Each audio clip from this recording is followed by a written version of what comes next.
তারা ভিডিওটা থামায় বললো যে এটা কেন বললেন, গভর্নমেন্ট তো তাও কিছু টাকা দেয়, যদি কিছুই না দিত দেন হোয়াট। তাহলে আমি বুঝলাম যে আমার এখানে বড় বিপদ। আর পঞ্চম দিন যেদিন আমি বসেছিলাম ওইখানে আর্মি হেডকোয়ার্টার থেকে একটা চিঠি আমার আব্বা বরাবর গেল। 2018 সালে আপনাকে সাইবার ক্রাইম থেকে ডাকা হয় এবং সেখানে যাওয়ার পর হচ্ছে আপনি তৌহিদ আফ্রিদির সাথেও দেখা হয়, এটা কি সত্যি? না তো, তৌহিদ আফ্রিদির সাথে দেখা হয়। আপনি একটা স্ট্যাটাস দিয়েছিলেন, ওটা আসলে কি? তৌহিদ আফ্রিদির সাথে দেখা হয়, চা খাওয়ার একটা ব্যাপার বলেছিলেন। না না, ওইটা তৌহিদ আফ্রিদির সাথে দেখা না, ওইটা আরেকটা, আপনি ওটা বুঝেন নাই। ওইখানে ওইটা ভিডিওটাতে ক্যাপশন দিছিলাম ওই কারণে যে একটা ছেলে চা নিয়ে ঢুকতেছে আর আমি বলছিলাম যে টেবিলের ওই পাশে সুখন সাহেব বসে আছে, তার মানে এডিসি দেরকে তখন অ্যাসিস্ট করতেছিল সুখন। 18 সালে আমার পিছনে লেগেছিল।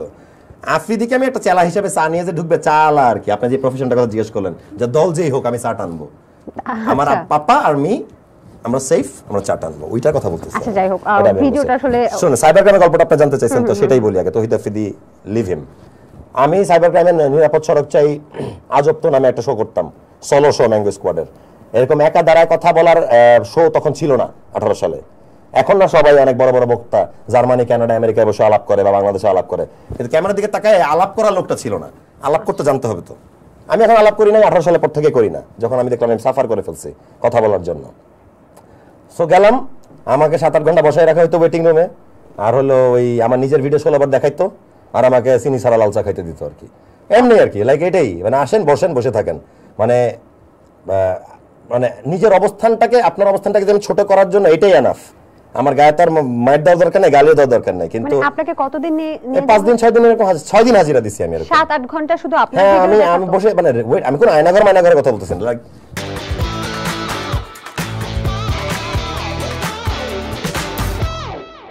সোফালা ওয়েটিং রুমে বসে থাকতাম। কিন্তু যিনি এডিসি সাহেব আমার সাথে কথা বলবেন, উনি হ্যাঁ হি করতেছেন, অন্য ছেলে মেয়ে রুমে যাচ্ছে, উনি গল্প করতেছেন, কিন্তু আমি ভয়েস শুনতেছি কিন্তু আমাকে ডাকতেছে না। আমাকে যখন ডাকছে, আমার নিজের ভিডিও আমার 16 বার দেখার কিছুই নাই, এটা একটা পানিশমেন্ট।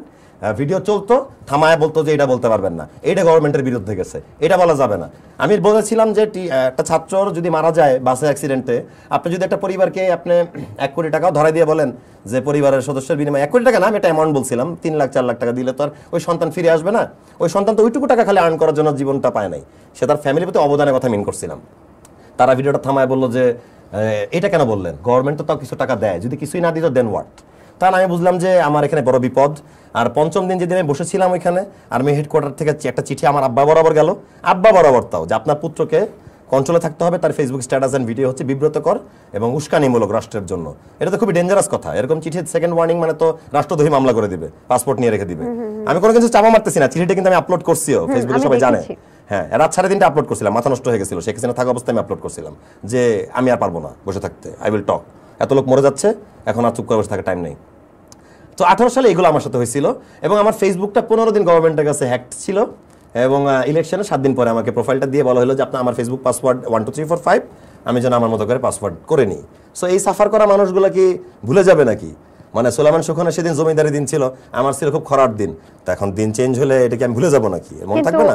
যদি এটা বিপরীত হয়, আবার যদি ক্ষমতায় ফিরে আসে, তখন তো যাদের নামে বলছেন বা যাদেরকে বলছেন তারা তো আপনাকে বাঁচাতে দিবে কি? দুটো জিনিস হবে, কোনোদিন এটা হবেই না, এটা কোনোদিন হইতেই পারবে না ইনশাল্লাহ, কখনোই হবে না। এরা কোনোদিন আর আগের জায়গায় আসতে পারবে না। মানুষের সাপোর্টেই এখন মারামারি হবে। মানে যদি আমাকে কিছু ক্ষতি করতে আসে, পাবলিকই অ্যান্সার দিবে।